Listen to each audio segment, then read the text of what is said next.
Again? They were just here last month. My voice trembled with a mix of anger and disbelief as I confronted Martin, my husband of 3 years. Martin, with his typical dismissive wave, dropped his briefcase by the door.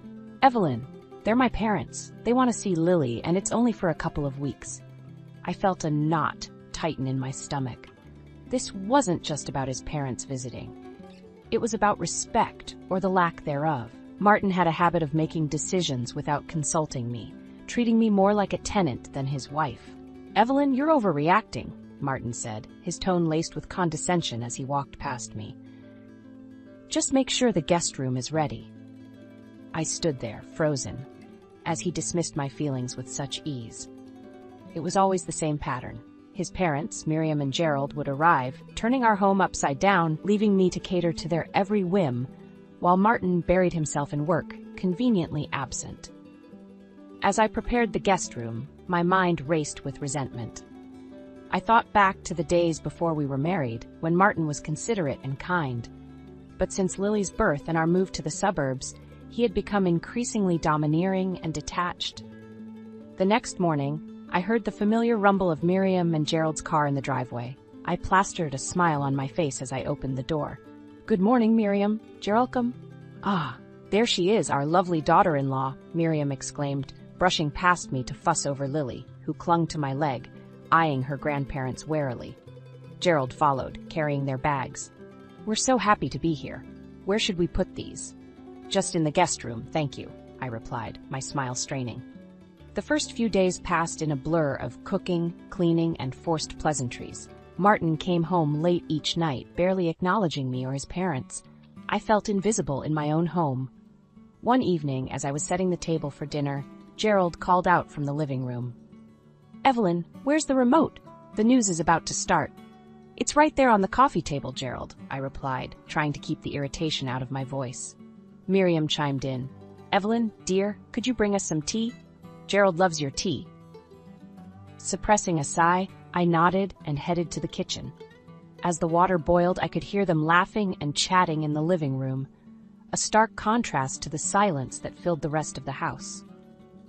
That night, after everyone had gone to bed, I found myself sitting in the dark kitchen, a cup of untouched tea in my hands. Tears streamed down my face as I realized how lonely and unappreciated I felt. I missed the partnership I thought I had with Martin, the love that seemed to have evaporated since Lily's arrival. I wiped away my tears, a resolve building within me. I couldn't continue living like this, invisible and unheard. I needed to find a way to make Martin see me, to acknowledge my feelings. But deep down, I feared that the man I had married was gone, replaced by this cold, indifferent stranger. As I headed to bed, I made a silent vow to myself. I wouldn't let this go on any longer. I had to find my voice again, for my sake and for Lily's. The days turned into a monotonous blur with Miriam and Gerald's presence in the house. Their demands grew each day, yet Martin remained oblivious to the mounting pressure on me. I felt like a puppet, dancing to their every whim, my own needs and desires shoved aside. One particularly grueling evening, as I cleared the dinner plates while everyone else lounged in the living room, Martin's voice sliced through the air. Evelyn, did you remember to pick up my dry cleaning? I paused, the weight of the plates heavy in my hands. No, Martin, I couldn't. I had to take Lily to her doctor's appointment today. A huff of annoyance came from him. You could have gone after that. I needed that suit for tomorrow. The room fell silent, the tension palpable. Miriam and Gerald exchanged glances, an unspoken judgment passing between them. I felt a surge of anger, but I bit back my retort. This wasn't the time. The next morning, I found Martin in the kitchen, his demeanor icy. We need to talk about your attitude, Evelyn, he began, his tone patronizing. My attitude? I echoed, incredulity lacing my voice. Yes, you're not being accommodating enough to my parents. They've noticed it too. It's embarrassing, he said, fixing me with a cold stare. I felt a rush of frustration. Martin, I'm doing everything I can. I'm taking care of Lily, the house, your parents. He cut me off with a wave of his hand. That's what you're supposed to do. You're the woman of the house. My parents shouldn't feel unwelcome. His words stung, a stark reminder of how little he valued my efforts. I wanted to scream, to make him see how unfair this was, but I knew it would only fall on deaf ears. As the days passed, my resolve hardened. I couldn't let Martin and his parents treat me like this any longer. I began to plan, to think of ways to stand up for myself, to reclaim my dignity. The opportunity came unexpectedly. One afternoon, while Martin was at work and Miriam and Gerald were napping, I received a phone call from my old friend Laura. "Evelyn, how have you been? I feel like it's been ages since we last talked." Laura's voice was a balm to my frayed nerves. "Laura, it's so good to hear your voice," I replied, my voice heavy with emotion. We talked about everything and nothing, and for a brief moment I felt like my old self again. Then Laura's tone shifted. "Evelyn, there's something I need to tell you. It's about Martin." My heart skipped a beat. "What about him?" "I saw him the other day with someone. A woman. They seemed close. More than just colleagues." The room spun around me as Laura's words sank in. A sickening feeling settled in my stomach. Could Martin be having an affair? "I'm sorry, Evelyn. I thought you should know," Laura added softly. The call ended, but her words echoed in my mind. The pieces began to fall into place. The late nights, the detached behavior, the lack of intimacy. I was faced with a harsh truth. My marriage was a sham, and I had been living in a fool's paradise. But I wasn't going to be the victim any longer. I would confront Martin, demand the truth, and if he was indeed betraying me, I would make him pay for every tear, every moment of pain he had caused me. That night, I lay in bed, my mind racing with plans of confrontation and revenge. I would no longer be the silent, suffering wife. It was time for Martin to see the strength he had underestimated in me. The days following Laura's revelation were a tempest of emotions. I observed Martin with a new lens, each of his dismissive remarks and arrogant gestures fueling my growing resentment. The man I once loved had become a stranger, his facade now transparent to my scrutinizing eyes. One evening, as I prepared Lily's dinner, Martin sauntered into the kitchen. "Evelyn, my parents are thinking of extending their stay. You don't mind, do you?" His question, so casually delivered, was a clear testament to his disregard for my feelings. "Extend their stay?" I repeated, my voice steady despite the turmoil inside. "Martin, don't you think they've stayed long enough?" Martin's face hardened. "What's that supposed to mean? They're my parents. You should be more welcoming." I turned to face him, my frustration reaching its boiling point. "Welcoming? Martin, I've been nothing but accommodating. But this is our home too. I have a say in this." He scoffed. "Your say? Look, Evelyn, you're the wife. It's your duty to take care of the household. My parents staying here shouldn't be an issue." His words struck a nerve. "Duty? Is that all I am to you? A caretaker?" Martin's eyes narrowed. "Don't start with this nonsense, Evelyn. You're being irrational." "Irrational?" I could feel my voice rising, the pent-up anger and hurt pouring out. "I'm the one being irrational? What about your late nights, your secret rendezvous? Are those rational?" For a moment, Martin seemed taken aback, but he quickly regained his composure. "What are you talking about?" "Don't play dumb, Martin. I know about the other woman. Laura saw you." His face went pale, then flushed with anger. "You're spying on me now? How dare you?" "I'm not spying. I'm opening my eyes to the truth. The truth you've been hiding from me," I shot back, my resolve strengthening. Martin took a step closer, his voice low and menacing. "Listen, Evelyn, you better watch your tone. You have no idea what you're talking about." But I wasn't intimidated. "No, Martin, I know exactly what I'm talking about, and I won't stand for this any longer." He scoffed, turning to leave the kitchen. "Do what you want, just make sure my parents are comfortable."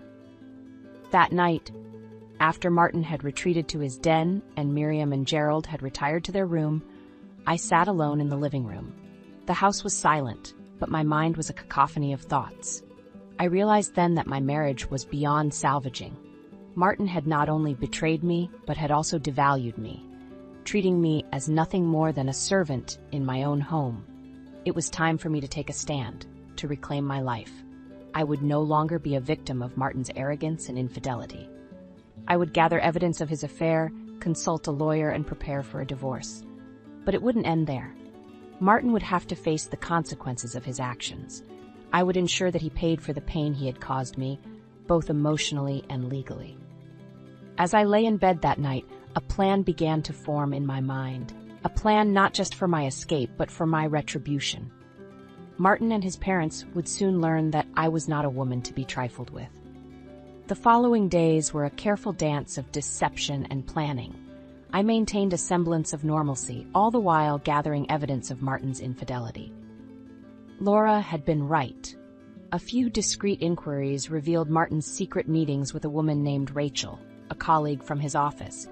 One evening, as we sat at the dinner table with his parents, Martin announced, "I might need to go on a business trip next weekend." A business trip? The perfect alibi for his affair. I looked at him, my expression neutral, but inside, a storm was brewing. "That sounds important, Martin. I hope it goes well," I said, my voice laced with hidden irony. Miriam chimed in, oblivious to the undercurrents. "Oh, Martin works so hard. Evelyn, you should be proud of such a diligent husband." I forced a smile, my resolve hardening. "Yes, I'm very proud." The next day, while Martin was at work and his parents were out shopping, I met with a lawyer. I laid out everything. The infidelity, the emotional neglect, the way Martin and his parents treated me. The lawyer listened intently, offering advice and outlining the next steps. "You have a strong case, Evelyn, especially with the evidence of the affair," he said, his tone professional yet sympathetic. I nodded, a sense of empowerment growing within me. "Thank you. I want to proceed with this as soon as possible."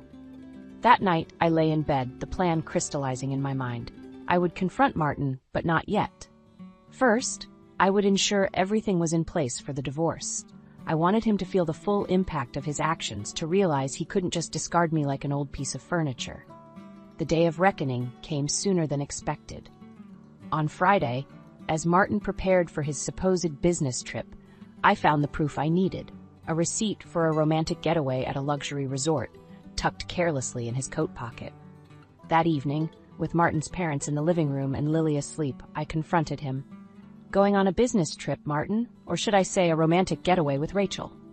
Martin froze, the color draining from his face. "Evelyn, how did you?" I waved the receipt in front of him. "You're not as clever as you think, Martin. I know everything." For a moment, he seemed lost for words. Then, his expression hardened. "You've been snooping around, haven't you? You're pathetic." "Pathetic?" The word echoed in my mind, fueling my anger. "No, Martin. What's pathetic is you sneaking around, betraying your family. But I'm done playing the dutiful wife. I'm filing for divorce." Martin's eyes widened in shock. "Divorce? You can't do that. You're nothing without me." I met his gaze, my voice steady. "No, Martin, it's you who will be nothing without me. I have evidence of your affair. I'll make sure you pay for what you've done." For a moment, he looked defeated, but then his arrogance returned. "You think you can win against me? I'll fight you every step of the way." I smiled, a cold, determined smile. "Bring it on, Martin. You'll see just how strong I can be." As I left the room, Martin's stunned silence was a victory in itself. But this was just the beginning. The real battle was about to start. The days following my confrontation with Martin were a whirlwind of legal preparations and silent battles. Martin's demeanor had shifted. He oscillated between anger and a feigned indifference, but I could see the underlying panic in his eyes. The weekend arrived, and with it, an unexpected development. Martin's parents decided to extend their stay, unaware of the storm brewing beneath the surface of our seemingly calm household. One afternoon, as I was tending to Lily in the living room, Martin and his parents cornered me. "Evelyn, we need to talk about your behavior," Martin began, his voice dripping with disdain.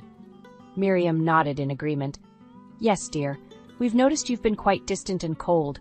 It's not becoming of a wife and mother." Gerald added, "Martin has been nothing but a good husband. You should appreciate him more." Their words were like daggers, but I stood my ground. Appreciate him? For what exactly? For his lies? His affair? Martin's face turned red with anger. "Don't bring that up in front of my parents." "Why not, Martin? They should know the kind of son they've raised," I shot back, my voice firm. Miriam gasped. "An affair? Martin, is this true?" Before Martin could respond, I continued, "Yes, it's true. And I'm not going to stand for it anymore. I filed for divorce."